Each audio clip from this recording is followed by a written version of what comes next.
नमस्कार, मैं हूँ लीला। स्वागत है आपका हमारे चैनल में। आज का विषय है नवरात्रि पूजन के बाद चौकी कब उठाएं। पूजा में जो आपने सामग्री लगाई थी उसका क्या करें, फूल पत्तियों का क्या करें, इस विषय पर हम बात करते हैं। आज हम बात करेंगे नवरात्रि पूजा के बाद चौकी कब हटाएं। किसी के जहाँ अष्टमी को कंजक पूजन करते हैं और कुछ लोग नवमी के दिन कंजक पूजन करते हैं।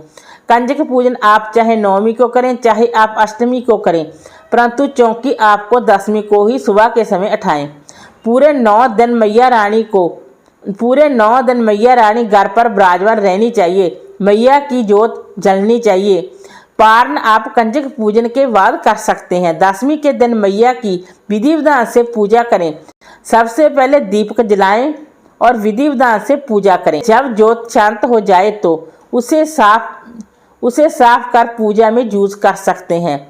उसके बाद आप पूरी चौकी पर सभी देवी देवताओं पर जल के छींटे लगाएं। जल के छींटे लगाना विसर्जन का ही स्वरूप माना जाता है। इसके बाद चौकी पर जो भी देवी देवताओं के विग्रह स्थापित किए हैं उन्हें मंदिर में उनके स्थान पर विराजमान कर और डेली उनकी पूजा करें। दक्षिणा जो चढ़ाई है उसे कन्या को दे सकते हैं। साथ ही जो आपने हलवा पूरी का प्रसाद चढ़ाया है उसे कन्या को दे सकते हैं। शास्त्र अनुसार कलश के ऊपर रखे नारियल को श्रीफल कहा जाता है।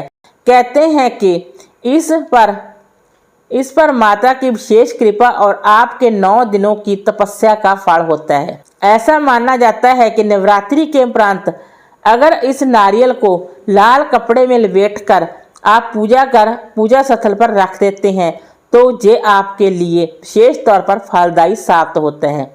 इसके अलावा नवरात्रि के बाद इस नारियल को पानी में विसर्जित भी किया जा सकता है, लेकिन कहते हैं कि अगर इसे आप प्रसाद के रूप में खुद ग्रहण कर इसका प्रसाद बांटते हैं तो आपको इसके चमत्कार देखने को मिलेंगे।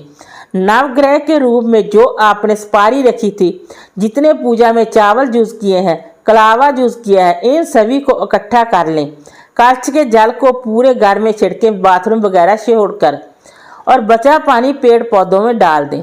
जो सिक्का सुपारी है उन्हें अपने पास रख लें और नवग्रह की सुपारी पर जल का छींटा लगाकर किसी पूजन में यूज कर सकते हैं। मैया को जो चुनरी अर्पित की है उसे आप मैया को अड़ा सकते हैं। चौकी पर लाल वस्त्र बिछाया है जो उसे आप साफ करके धोकर फिर से यूज कर सकते हैं। हवन की राख को पौधे में डाल सकते हैं। जवारे की दशहरा पूजा करें। जो आपने नवरात्रि में जवारे बोए थे उन जवारों की दशहरा में पूजन करें। अगर आप दशहरा में पूजन नहीं कर सकते हैं तो आप गाय को खिला सकती हैं। नवग्रह की सुपारी पर जल का छींटा लगाकर किसी पूजन में यूज कर सकते हैं। मैया को जो चुनरी अर्पित की है उसे आप मैया को उड़ा सकते हैं। चौकी पर लाल वस्त्र बिछाया है जो आपने उसे साफ कर धोकर फिर से यूज कर सकते हैं। चावल पक्षियों को डाल सकते हैं। फूल पत्ती कलावा इसे विसर्जन कर सकते हैं। हवन की राख पौधों में डाल सकते हैं। जवारे की दशहरा पूजा करें। अगर आप दशहरे की पूजा नहीं कर सकते हैं तो आप गाय को खिला सकती हैं या फिर विसर्जन करें। चौकी को फिर से यूज कर सकते हैं। कुछ लोग कन्या पूजन के बाद चौकी को उठा लेते हैं। अगर आप मैया की मूर्ति मिट्टी की लाए हैं तो आप विसर्जन कर सकते हैं। इस तरह आप नवरात्रि पूजन के बाद सामग्री का इस्तेमाल कर सकते हैं। वीडियो अच्छा लगा हो तो लाइक कीजिए, शेयर कीजिए, सब्सक्राइब कीजिए। Thanks for watching this video.